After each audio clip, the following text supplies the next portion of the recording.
In the mid-14th century, the world was more connected than ever. The Pax Mongolica's Silk Road linked east and west, bringing prosperity. But this highway of commerce was also a perfect conduit for disease.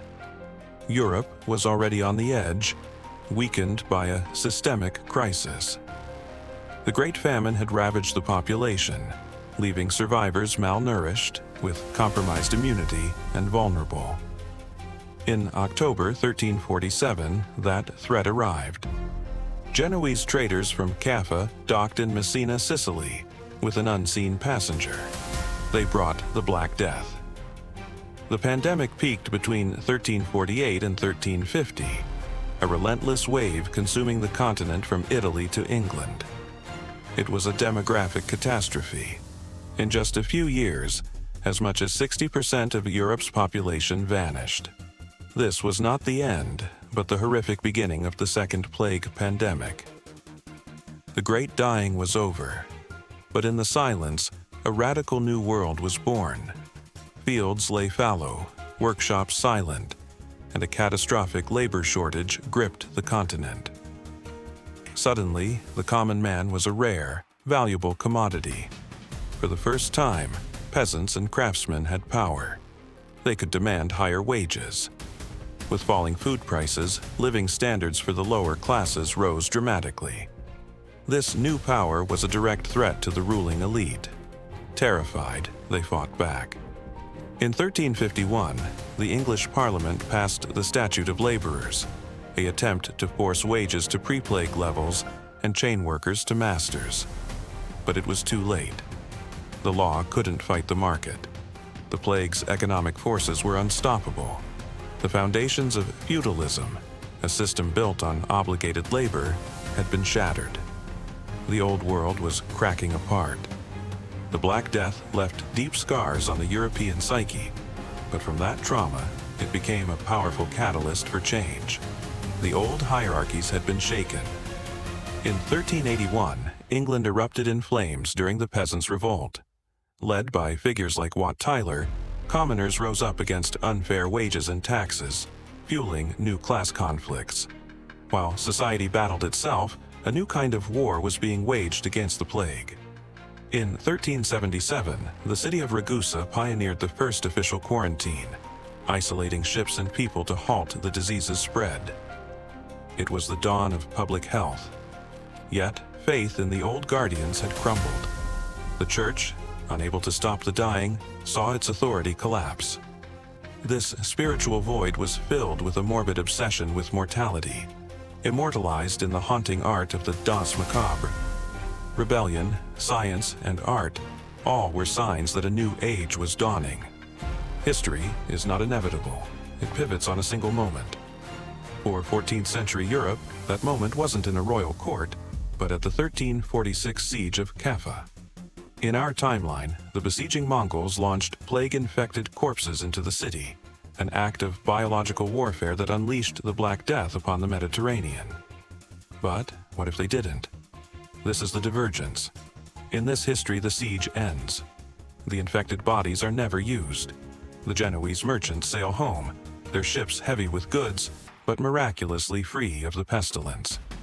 The plague, which had been stirring in Central Asia, fails to cross the threshold. The high-speed highway created by the Pax Mongolica carries trade, but not the great killer. Europe is spared. But this sparing is not a salvation. The continent remains trapped in its own systemic crisis, strained by population pressure, weakened by famine, and consumed by the 100 Years' War.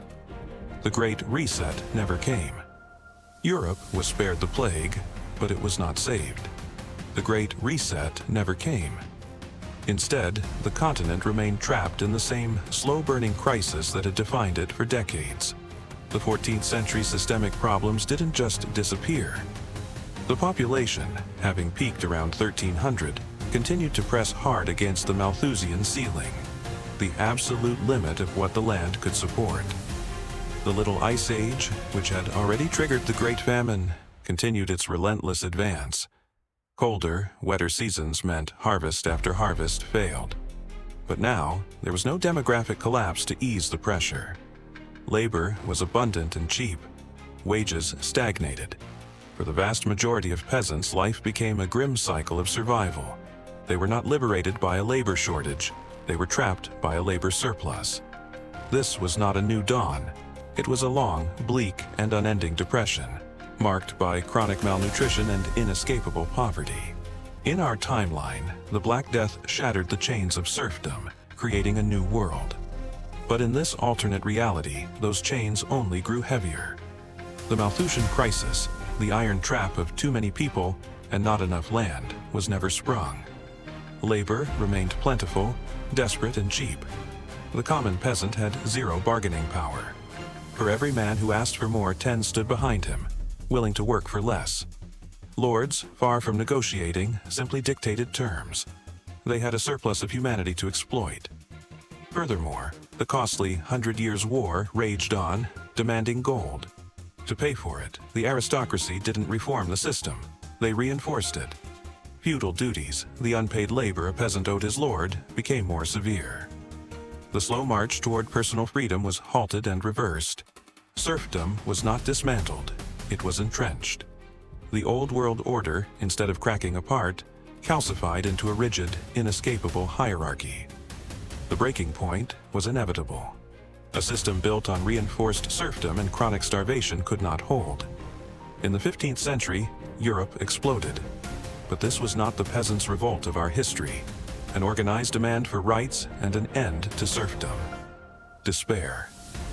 Across the continent, starving, desperate masses rose up, not with political charters but with torches and pitchforks. It was a primal struggle for survival. The response from the ruling class was not negotiation, it was iron. The aristocracy, their feudal power entrenched, unleashed professional soldiers, battle-hardened from endless wars. The rebellions were crushed with merciless brutality. But this victory had a profound consequence. It was the local lords, not the central kings, who put down these fires. Their power grew, while royal authority weakened. Not progress, but a deeper fragmentation. Society became even more rigid, a fractured landscape of petty tyrants ruling over a broken populace. In our world, the Renaissance was an explosion of creativity born from the ashes of the plague. But in this alternate history, there were no ashes, only stagnation. The 14th century financial crisis, which bankrupted the great Bardi and Peruzzi banks, was never resolved. Widespread economic depression meant there was no surplus wealth. There were no Medici. The ambitious patrons needed to fund great art simply did not exist. The intellectual spark was there. Petrarch was already pioneering humanism by studying the ancients. But without the plague's profound social shakeup, his ideas remained confined to a small circle of scholars. There was no new, upwardly mobile class to champion them. The result, the Renaissance was stillborn. It was delayed by at least a century, and when it finally emerged, it was a pale, stunted echo of the rebirth that defined our world. In our world, the Black Death shattered the very foundations of faith. The Church, helpless, saw authority collapse. But in this alternate 16th century, that crisis never happened. Without this failure, the Church's power remained. It was not perfect. The Avignon papacy damaged its name, making it seem a tool of French kings. Without the plague's spiritual void, there was no fertile ground for a widespread reformation. The great schisms and religious wars that tore our Europe apart were delayed, or never came. In the 17th century, scientific thought, which flourished in the chaos, now faced a powerful and conservative barrier. Thinkers like William of Ockham had already begun to separate faith and reason back in the 1300s. But in this world, that separation was heresy. The scientific revolution was indefinitely postponed. The 21st century. In this timeline, it is unrecognizable. The European domination of the globe, the Great Divergence, never occurred. Long stagnation meant Europe never unified or expanded. The age of imperialism never dawned. The scientific revolution and industrialization were postponed. Technology is centuries behind. In the East, the great centralized empires, unchallenged by Europe, remained powerful. Democracy and individual rights, born from the upheavals of our post-plague world, are not universal concepts. This is a multipolar, less connected world, where power is balanced between these various empires and kingdoms. This is the world that wasn't. It shows that our modern reality was never guaranteed. It was built on the ashes of a catastrophe and pivoted on a single moment at Caffa. History is not just what happened. It is the story of what could have been.